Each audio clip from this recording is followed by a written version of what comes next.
So this is a repeat episode, everyone, from last August, 1 year ago, right after the Inflation Reduction Act was announced, and it shook up the world, and we know how much it shook up the world. We talk about it every week. It's rather remarkable, everything that it's done. But this is a rare conversation when we talk to other people. This is with some energy experts at Bloomberg New Energy Finance. Enjoy. And we'll see you next week with a new show.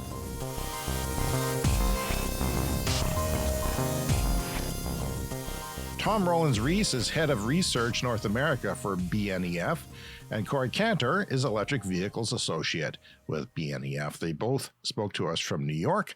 And yes, a July surprise from Joe Manchin. Democratic Senators Joe Manchin and Chuck Schumer announcing a deal on a bill that was all but dead. You almost never see this in Washington. You never see Washington surprised like it is this morning. Tom, what happened when you heard that news? What was your reaction to that? I was pretty caught off guard. It happened right at the end of July, just when half the office is on vacation. It was actually Corey's birthday, I should add. Corey really follows the legislative process more closely than anyone at BNEF. So he in particular was this was a sort of a birthday surprise in a respect. So my first reaction was like, oh, now we have to do a bunch more analysis. Everyone's out of the office. But it certainly caught me off guard. And Corey, what was your reaction? Yeah, to Tom's point, I was a former Senate staffer, so I follow this stuff way too much. And I guess I just found it weird at first that Manchin had put a statement out on a deal he had, 2 weeks earlier indicated on the healthcare front that he was in support of. And then seeing that he had energy and tax in there in the statement, I was like, wow, this is not just a small deal. And as Tom said, it meant a lot more work for everyone. So we enjoyed the afternoon activities and waited for more news on the bill. But since then, it's been quite busy for all the teams here. So your colleagues who happen to be on vacation right now are laughing. Absolutely. Tom, a personal question. I had to look at your LinkedIn page. How does a physics PhD from Oxford specializing in high-power laser plasma end up in your job right now? Well, when I first got involved in the clean tech space, it was 2009. Wind and solar were maybe, I wouldn't say they were nascent, but they weren't mature technologies. And for people doing a job like ours, which is providing market research on clean tech, particularly as it was then, it really was a lot about new technologies. So my work with lasers and plasmas was all about developing new technologies. And, it was useful to have someone who could look critically with a scientific eye at new technologies as potential investment opportunities or things worthy of policy support. So some of my first work, I was looking at LED lighting, and I did some work on high temperature superconductors. Then I had to explain to our clients what a heat pump is and how that works. So my physics background was kind of relevant to all of that. I was just explaining what a heat pump is to my nephew who works in the HVAC industry. He didn't know what a heat pump was. Corey, what's in this act for EVs? And is there anything that surprised you? Well, I think the fact that EVs were in the act was surprising, given that there had been a lot of, let's say, back and forth with Senator Manchin's office and others who were kind of pushing the EV related credits. So if you kind of step back and you look at the U.S. system, we've had a passenger EV credit for about 12, 13 years now. There used to be a hybrid credit. And slowly over time, the credit was kind of losing that effectiveness. The way the system works under the kind of previous policy is you had up to 200,000 cumulative EV sales to use, up to $7,500. The new policy makes a major change to that, but ensures it'll be around through 2032. And then you also add a used electric vehicle or used clean car tax credit. Everything is kind of being pulled together as a clean car. So that's your battery electric vehicles, your plug-in hybrid electric vehicles, and your fuel cell vehicles kind of together as a cohesive unit. So you got your new car tax credit, used car, commercial vehicle tax credit, and then finally an extension of the charging infrastructure, the alternative refueling tax credit. In addition, you've got a bunch of grants and loan programs in there too. So it's a really massive bill. And I think even when we were kind of talking with folks around, what a package might look like, given that there was so much contentiousness around the transport provisions, I think their inclusion was surprising, but there are a lot of strings attached. So it's kind of balancing the fact that you thought they might be left out of a package with the fact that what automakers are going to have to do in order to have consumers be able to use that, especially that passenger vehicle credit, are quite stringent. It's been speculated that people were keeping this hidden because they wanted to pass the chip bill. And the Republicans said they weren't going to pass the chip bill if they're going to do anything on climate. Is there any truth to that, or is that blown out of proportion? If you're thinking about the auto industry in the U.S., semiconductor chip shortage has been a major problem. The lack of EV certainty has been a problem. And so with these two bills taken together, it's a real boost for the domestic U.S. industry. So, even seeing Ford's statement today from Jim Farley, pleased about the CHIPS Act, there's a lot of industrial policy here, which is what's interesting about these two bills. For a long time, the U.S. wasn't doing that type of work. Not that they weren't, helping the automakers, such as back during the 2009 period, but really this is a pretty major infusion of capital to aid them in kind of reorienting towards cleaner vehicles. I understood that 2 and 3 vehicle transportation was included until a few days ago. Is that true? I think earlier iterations of the bill, for example, there was an e-bike credit in the House-passed legislation that was removed from the final Senate portion. So it did become, I'd say, more restrictive in the final negotiations. That being said, these are elements that are growing quickly. The passenger vehicle space in the U.S. is one that really, I think, needed that kind of bridge the near term, let's say mid-decades. But yeah, there were definitely compromises made along the way. The Senate passed version compared to, if you looked at the House Build Back Better version that passed last fall, is definitely a lot more, I'd say, consolidated in terms of not only the kind of credits lost along the way, but also the credits that remain are a lot more, let's say, difficult to access. Tom, can you speak to some of the pushback from automakers claiming that the restrictions of where the minerals come from excludes a lot of EVs and it's going to be really tough to meet their demands? Sure. This is consistent with tax credits across the entire bill for other sectors like wind and solar, that in order to get the full credit, there has to be some evidence of domestic supply chains. And actually, I would say that with the EVs, the provisions that would allow some of the minerals or the metals to be coming from the America's free trade partners is perhaps more of a concession than you are seeing in some of the other areas. It creates, you could say, a problem and an opportunity. I was asked in an interview the other day, and this was not specific about EVs, but just generally these domestic requirements, do those mean higher costs for consumers? And the important thing is that this isn't shutting the door on stuff being imported from abroad. It's trying to give a competitive edge if companies do want to invest in developing domestic supply chains. So it's pretty challenging, I would say, and I would defer to Corey's opinion on this, but the US has an established auto industry. With the exception of Tesla, it's perhaps a little bit behind other parts of the world for electric vehicles, but there is enough of both in terms of the minerals available through free trade partners and also some startings of battery manufacturing capacity for it to be a realistic possibility to scale this. I would say it's more challenging in, say, a sector like solar, given the demands there with some of these domestic requirements. Okay, I'm going to stay with EVs for another minute or two. Corey, 2032, is this rebate going to be necessary? Isn't it going to be kind of absurd if, say we meet price parity sometime later in the second half of this decade? Isn't it going to be kind of ridiculous to have $7,500 off vehicles at that point? So, James, I want to jump on Tom's point just for a quick second, and I'll answer your 2032 question, because I think for the EV sector, all the advantages Tom points out are definitely true, in that there's a domestic auto industry here. There's that kind of relationship with Canada and Mexico. And I know that Canada must be really happy with how this all turned out, because in an earlier version in the House bill, there was that union adder really focusing on the kind of made in America aspect of things, and now Canada and Mexico both get to join the kind of overall party around the bill of seeing some of the benefits from the increased battery manufacturing here. So good bill for Canada, even though they just had to essentially, I guess, lobby from the outside. As it pertains to 2032, the credit here would go for quite a bit longer than we're seeing some other countries in the kind of leading auto markets. Tom's, country of UK, they actually phased out their EV subsidy this year. Their EV share of sale was about 20%. So it makes a lot more sense for them to kind of phase out. The U.S. last year was only at about 4.7%.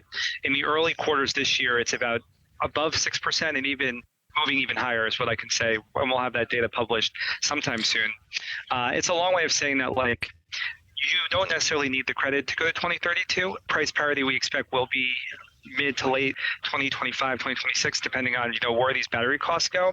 That being said, we've had a lot of talk about price parity. Another way to think about the policy is if you want transport emissions to go beyond the kind of 2030 goal and really drive you towards a net zero scenario, then maybe you want to keep that environmental bonus for a longer period of time than just price parity.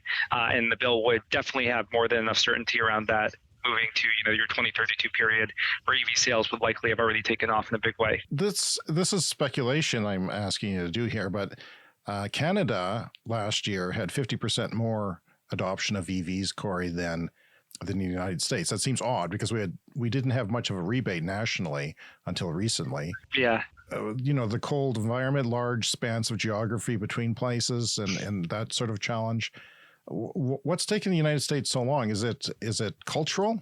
I think it's been a lot of a model availability problem, right? Tom mentioned before that Tesla's really been leading the way, and that other automakers have been a bit slower to pivot. So one thing that's cool about our jobs at BNEF is we have access to all this great data, so I can see quarterly and monthly sales of EVs. I'm really looking for, which models are going to be the next ones to not just break, maybe 5,000 or 10,000 a year, but really 50,000 and so forth. The Tesla Model Y and 3 are the only EVs in the U.S. that have gone above 100,000 units in sales last year. And so you're starting to see more and more impressive EV models. The Ford Mach-E is one I point out.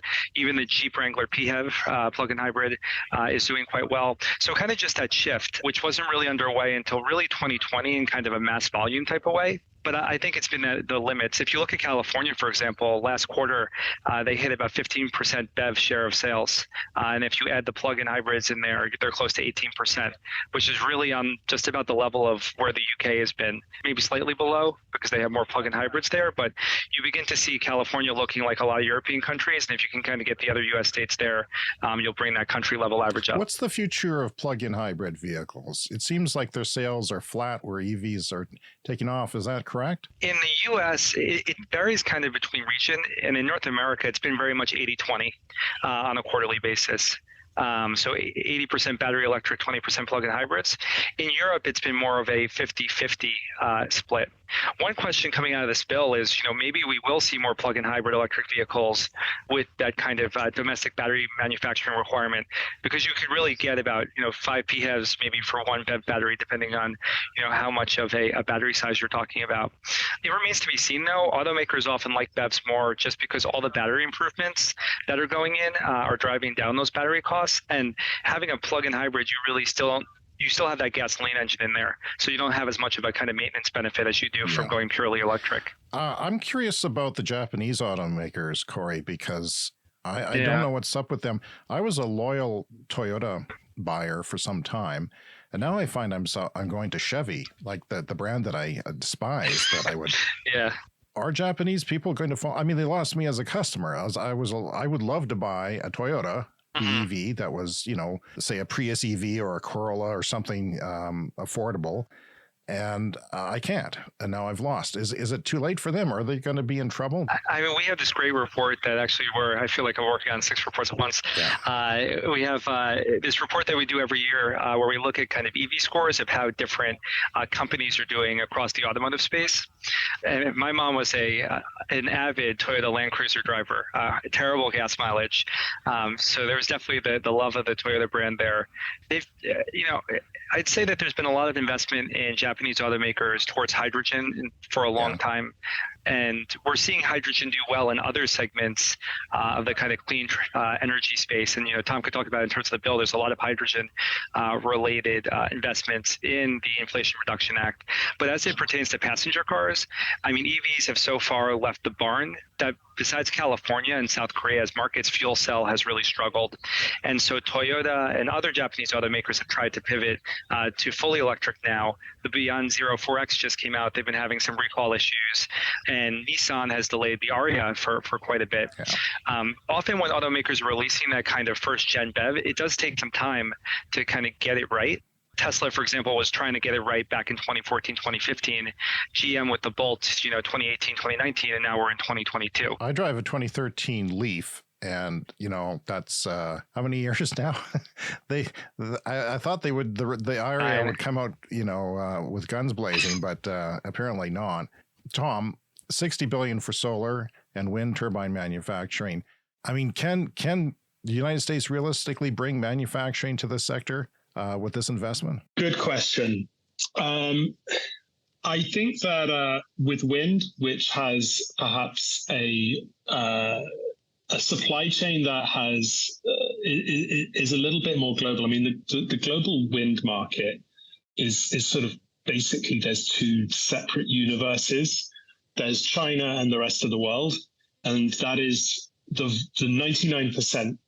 Or something to that extent of wind turbines built in China are made by Chinese turbine manufacturers. And then pretty much 99% of what is built elsewhere are made by international players. The components of wind turbines are big and difficult to ship around. And so manufacturing is a lot more distributed. And so there's already the seeds in the ground, or actually maybe, more than seeds in the ground. There's an industry and a supply chain that includes a lot of the US that can become even more US focused with this tax credit support. I'm really curious to see what can be done on solar.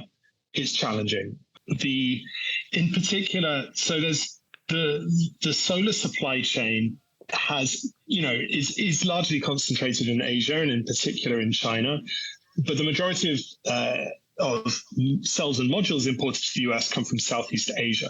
However, they're using polysilicon wafers that have come from China. If you want to cut out, well, basically, I think it's something like, and I hate to use the 99% again, but 99% of the global wafer capacity is in China. And so it's a very, very concentrated industry globally. And so this might have been more relevant, say, 10, 15 years ago. Yeah. And that's not to say it'll have no impact, but it's a lot more of an uphill struggle. Is this the solar manufacturing just because China is not a friendly country and they want sort of geopolitical security of their supply? Or is it just trying to bring back American manufacturing? I think it's a little bit of both, but I would say it's more the latter, because there are already tariffs on solar modules coming in from China, and that's why actually the bulk of modules coming to the US coming from Southeast Asia, whereas other parts of the world they're coming directly from China. And so I feel like the main tool in which China is an adversary is the tariffs.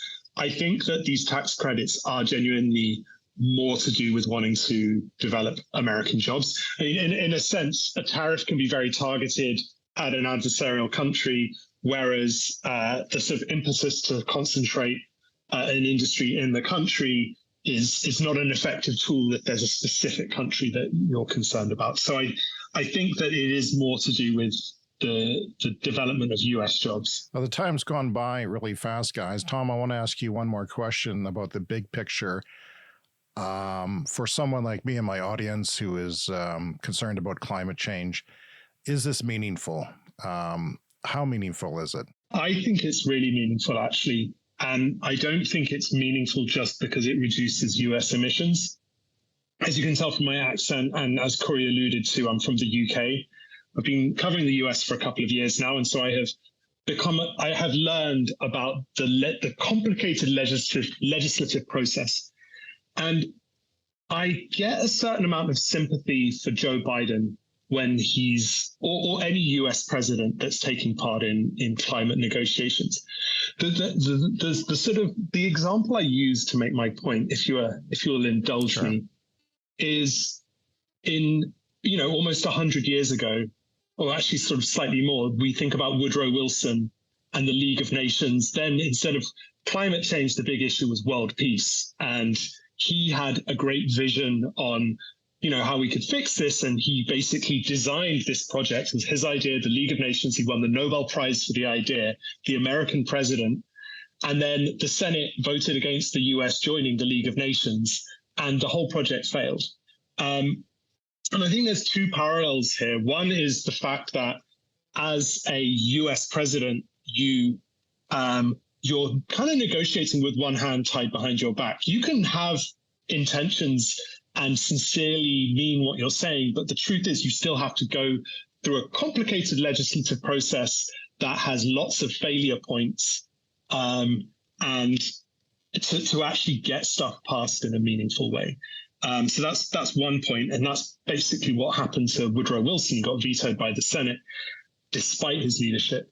And then the second point, the second parallel is that the whole kind of global climate negotiation push doesn't really hold together unless the US is really on board, and whether other parties genuinely believe the US's commitments. Because the US historically has more emissions than any other country. It's the world's biggest country economically speaking. So if there's no US, if the US is not credible in climate negotiations, then those climate negotiations are not credible, full stop. So the fact that we've seen, even if it's not perfect, the US president or the US government has managed to follow through on some of the ambition that has been articulated is pretty significant, because it signals to other countries that the US is not just going to always talk a good game and then get bogged down in politics back home. That is showing that actually the US is capable of taking action. And that has a knock-on effect for a lot of the negotiations generally. Such a pleasure talking to you both, Tom and Corey. I thank you for your time. I know you're busy. Congrats to Bloomberg. You're doing such excellent reporting. It's just phenomenal. No one comes close. And every day there's things that you're touching upon that no one else is. And I thank you for that. And I could talk to you for hours. If I ever run into you in an airport bar or something like that, look out. Your ears are going to be talked off. So thanks very much, guys. Thank you for having us. Really appreciate it. Thanks, James. Take care.